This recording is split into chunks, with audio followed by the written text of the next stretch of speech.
বন্ধুগণ, যুব জমিয়ত বাংলাদেশের সর্বস্তরের কর্মী ভাইয়েরা, আমরা এমন বাংলাদেশ দেখতে চাই যে বাংলাদেশে বিশেষ করে অভ্যুত্থান পরবর্তী জুলাই আগস্ট পরবর্তী বাংলাদেশে কোনো বৈষম্য থাকবে না, কোনো জুলুম থাকবে না, কোনো শোষণ থাকবে না, কোনো অবিচার থাকবে না, কোনো বঞ্চনা থাকবে না।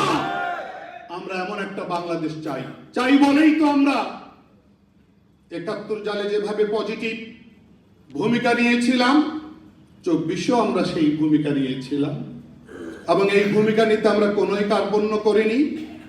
আমরা এখন চাই না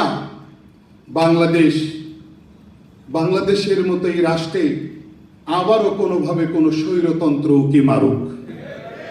আমরা এটা চাই না, এবং ইনশাআল্লাহ আজকের এই হলে স্পষ্ট ঘোষণা করছি, আমরা এরকম কোনো সম্ভাবনা দেখলে আবারও আমরা আমাদের সাধ্যের সবটুকু ইংরেজি দিয়ে সামনে আসব। এখানেও আমাদের কোনো ত্রুটি থাকবে না।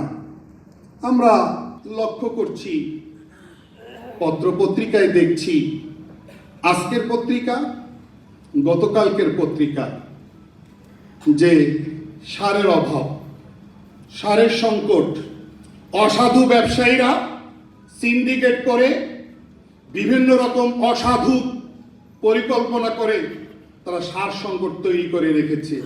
কেন? টিএসসি সার, ডিএপি সার, ইউরিয়া সার সরকার নির্ধারিত মূল্য অনুযায়ী, যেখানে এক বস্তা টিএসসি সার ১,৩৫০ টাকায় পাওয়া দরকার, সেটাকে আমাদের প্রান্তিক জনগোষ্ঠী, প্রান্তিক কৃষক জনতা কেন ২,০০০ মূল্যে ক্রয় করবে? এমন উৎপাদন মারাত্মকভাবে ব্যাহত হবে।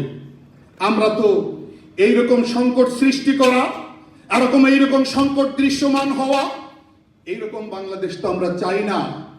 আমরা চাই এই মৌলিক জায়গাগুলো সরকার দ্রুততার সাথে, আমি মনে করি, ডিল করবে, শক্ত হাতে ডিল করবে। আমরা বিদ্যুতের সংকট, আমরা জ্বালানি সংকট, আমরা গ্যাস সংকট, জনস্বার্থ সংশ্লিষ্ট বিষয়গুলোর কোন সংকট আমরা দীর্ঘস্থায়ীভাবে দেখতে চাই না।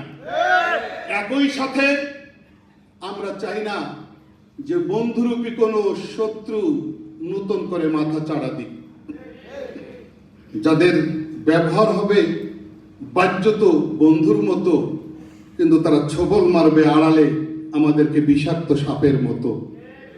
আমরা এমন কোন বন্ধু রাষ্ট্রকে আমাদের দেশের স্বাধীনতা, সার্বভৌমত্ব ভুলুণ্ঠিত করবার নতুন করে কোনো সুযোগ দিতে চাই না।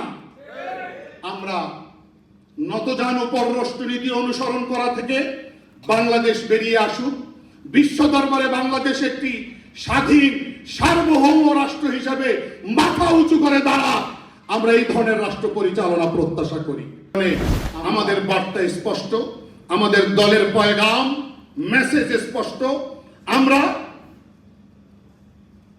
আমাদের বাংলাদেশটাতে যারা রক্ত ঢেলে দিয়ে গেছেন, তাদের রক্ত ঢেলে দেওয়া, তাদের শাহাদত বরণ করা কিংবা তাদের পঙ্গুত্ব বরণ করা কোনোভাবেই যেন বৃথা না যায়, এই বিষয়টাকে ইনশিওর করা, নিশ্চিত করা রাষ্ট্রের দায়িত্ব। আমরা তাদের কাছে এই দায়িত্ব পালন প্রত্যাশা করছি। আমরা আজকের এই কেন্দ্রীয় কাউন্সিল আর সদস্য সম্মেলনে আমরা সকল শহীদদেরকে শ্রদ্ধার সাথে স্মরণ করি। বিশেষ করে আমাদের যুব জমিয়তের, গাজীপুরের যুব জমিয়ত কর্মী জাহাঙ্গীর হোসেনের শাহাদতের কারণে আমি তাকে বিশেষভাবে শ্রদ্ধার সাথে স্মরণ করছি। আমরা শ্রদ্ধার সাথে স্মরণ করছি আমাদের যুব জমিয়ত কর্মী হবিগঞ্জ বানিয়াচঙ্গের মৌলানা আকিনুর রহমানকে। এই বহরে যুব জমিয়ত ছাত্র জমিয়তের অবদান আছে।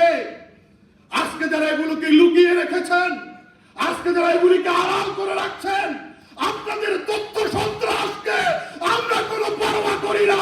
আমরা অবদান রেখেছি বাংলাদেশকে মুক্ত করবার জন্য, মূল্যায়নের আশায় আমরা ভূমিকা রাখি নাই। আমরা ছিলাম।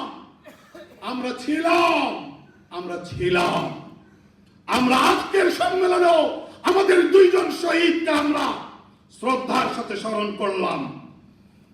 কেউ যদি মূল্যায়ন না করে, আড়াল করে, আমাদের কোনো যায় আসে না।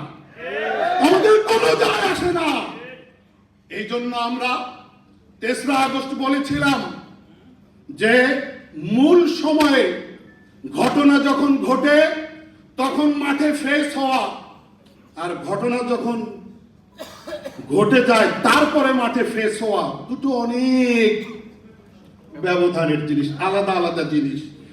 আজকে আমরা দেখতেছি 71-এর অর্জনকে যেভাবে একদল নিজেদের পকেট বন্দি করে, নিজেদের সম্পদ মনে করে ইতিহাসে রাস্তা করে নিক্ষিপ্ত হয়েছে, আজকে আমরা সেই বিভৎস কালচার লক্ষ্য করছি।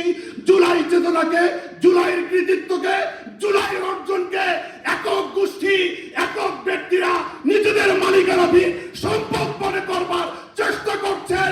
এই বৈষম্য আমরা প্রত্যাশা করি না, পছন্দ করি না, বরদাস্ত করি না।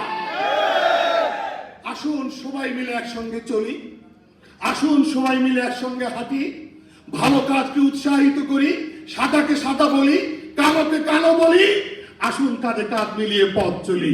কিন্তু আপনারা যদি এই সম্পদকে, এই অর্জনকে এককভাবে নিজেদের মালিকানাধীন সম্পদ মনে করতে গিয়ে নতুন ভাবে বিভেদ, বিভাজনের দেয়াল নির্মাণ করতে চান, তৈরি করতে চান, আমরাও সংঘবদ্ধভাবে, আমরাও পরিকল্পনা নিয়ে এই বিভাজনের দেয়াল ভেঙে দেব, গড়িয়ে দেব ইনশাআল্লাহ। ইনশাআল্লাহ সেই বিপ্লবে, সেই সংগ্রামে এই সৈনিকরা পাশে থাকবে কিনা আমি